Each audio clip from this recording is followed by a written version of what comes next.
नमस्कार, मैं doctor A K. Gautam, department of geology, राजकीय बांग्ला महाविद्यालय डीडवाना। प्रिय छात्रों, आज का विषय है बीएससी सेकेंड ईयर जियोलॉजी के फर्स्ट पेपर के अंतर्गत पाइला और इंसेक्ट्स में रेस्पिरेशन की क्रिया कैसे होती है, इसको समझाने के लिए है। पाइला, जैसा कि आप जानते हैं, पाइला मोलस्का का एनिमल होता है, संघ मोलस्का में पाया जाता है। और इंसेक्ट्स आर्थ्रोपोडा संघ के क्लास इंसेक्टा में सम्मिलित है। इन दोनों में रेस्पिरेशन की प्रक्रिया में थोड़ी भिन्नता होती है। कैसे इनमें रेस्पिरेशन होता है, इन दोनों का कंपैरेटिव एस्पेक्ट हम आपसे डिस्कस करने जा रहे हैं।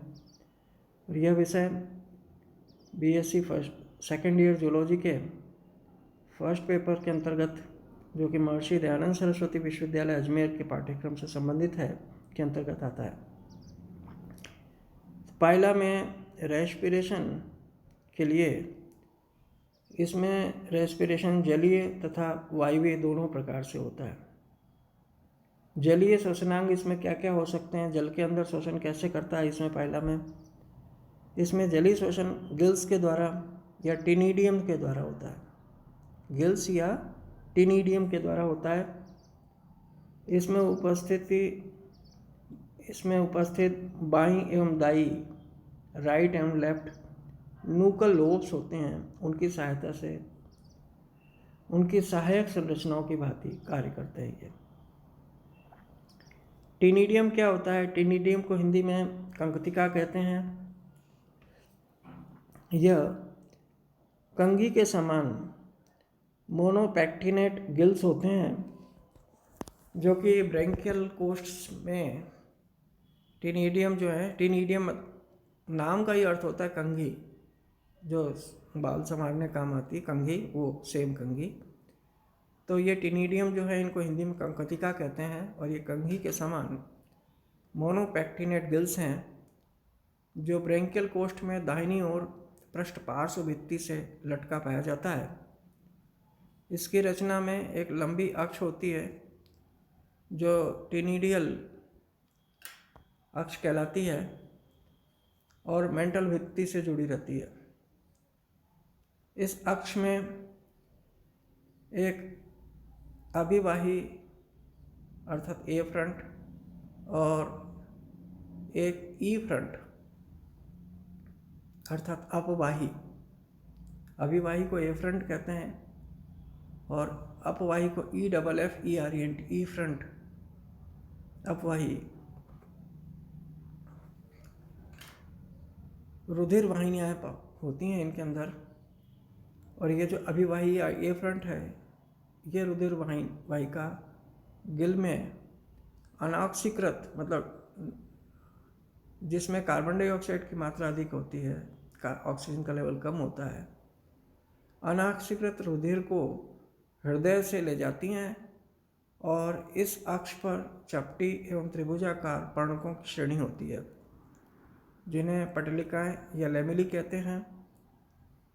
प्रत्येक लेमिली चौड़े आधार द्वारा टिनिडियम के अक्ष से जुड़ी और ब्रैंकियल कोष्ठ में लटकी रहती हैं।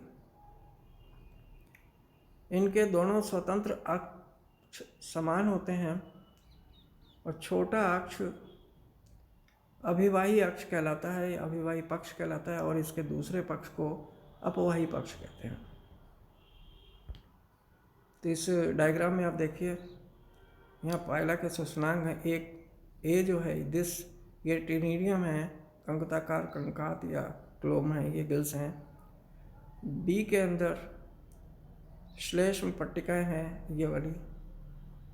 और सी में एक पट्टिका के अंदर का रुधिर प्रवाह दिखाया गया। ये जो एरो वाले चित्र दिख रहे हैं, आप ध्यान से देखिए, चित्र है, एरो बना हुआ है, ये ब्लड के सर्कुलेशन का पाथ है। और एक पट्टिका का ये अनुप्रस्थ काट है, ये डी। जब आप इसको, ये जो मैं मार्क करके दिखा रहा हूँ, इतने हिस्से को अगर आप टीएस काटेंगे तो ये ऐसा दिखाई देगा।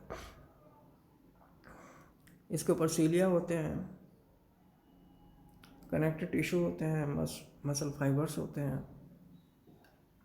इस प्रकार की संरचना होती है।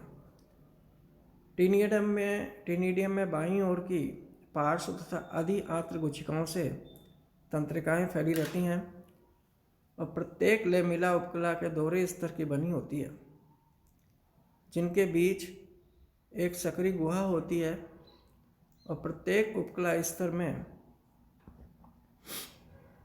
अपक्षमावी स्तंभी कोशिकाएं होती हैं, पक्षमावी स्तंभी कोशिकाएं होती हैं और ग्रंथिल कोशिकाएं होती हैं। 3 तरह की कोशिकाएं होती हैं, बिना सीलिया वाली और ग्लैंडुलर कोशिकाएं। इनको कहते हैं अपक्षमावी, पक्षमावी और ग्रंथिल कोशिकाएं। तो पाइला के श्वसनांग की जो मैकेनिक्स है उसको इस डायग्राम से आप समझिए।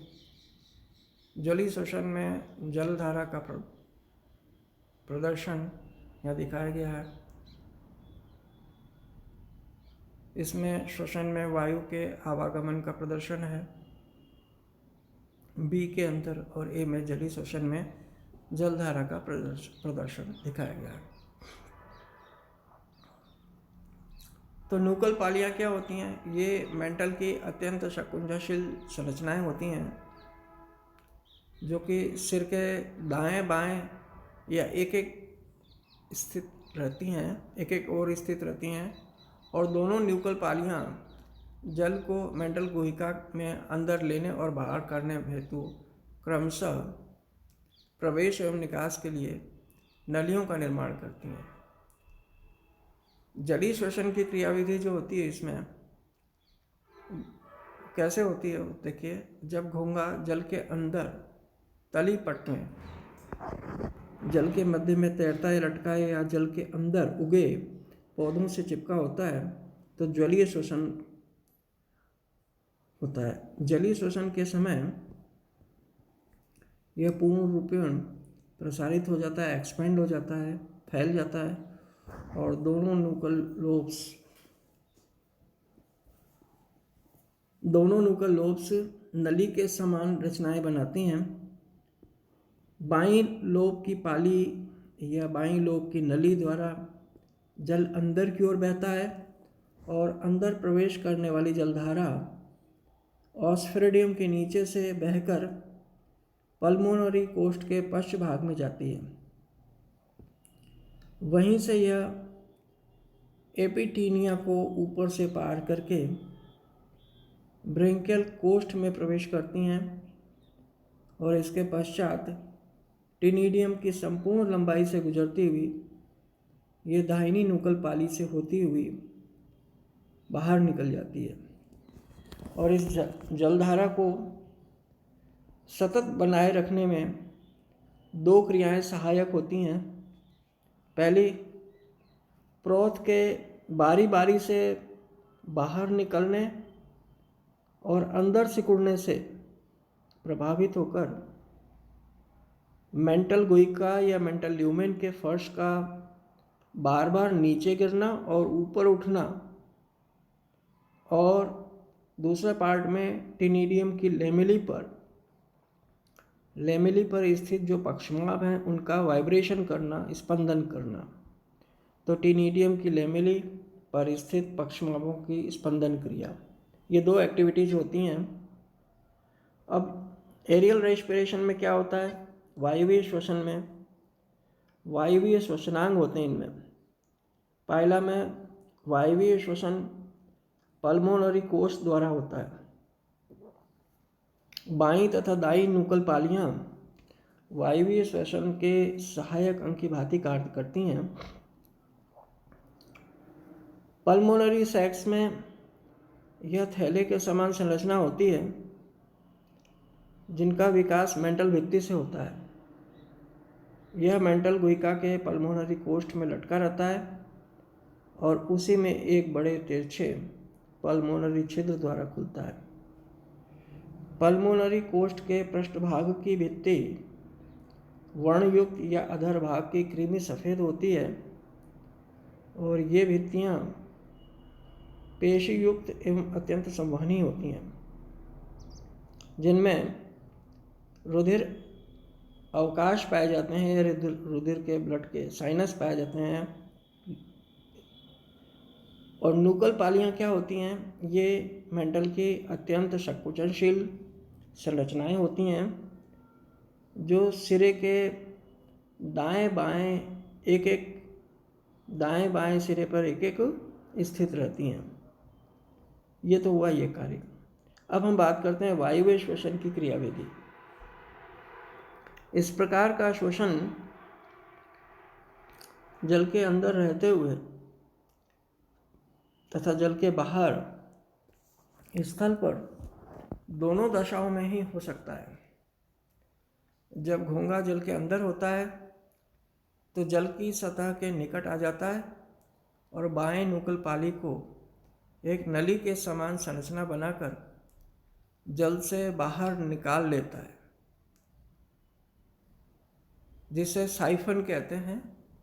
और इस साइफन का छिद्र जल की सतह से ऊपर निकला रहता है और इसके सिरे द्वारा वायु जो होती है वो पल्मोनरी छिद्र से होकर पल्मोनरी शैक में या पल्मोनरी कोश में प्रवेश करती है और अंदर प्रवेश करने वाली वायु इसी मार्ग से वापस भी लौटती है। अतः वायु के अंदर प्रवेश करने तथा वापस लौटने की क्रिया को बनाए रखने के लिए पल्मोनरी कोश बारी बारी से प्रसारित और संकुचित होते रहते हैं और इस प्रक्रिया में एपिटीनिया ऊपर उठकर मेंटल भित्ति को दबा देती है और वायु को ब्रैंकियल कोष्ठ में नहीं जाने देती। तो इस प्रकार से ये पायला के रेस्पिरेशन और इंसेक्ट्स के रेस्पिरेशन का कंपैरेटिव स्टडी के लिए ये पार्ट 1 मैंने आपके साथ शेयर किया है।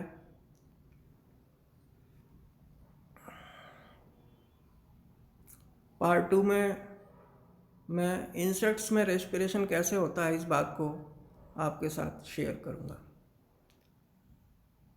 Thank you very much. इसका दूसरा भाग पार्ट 2 आपके साथ अगले व्याख्यान में मैं शेयर करूँगा। बहुत बहुत धन्यवाद।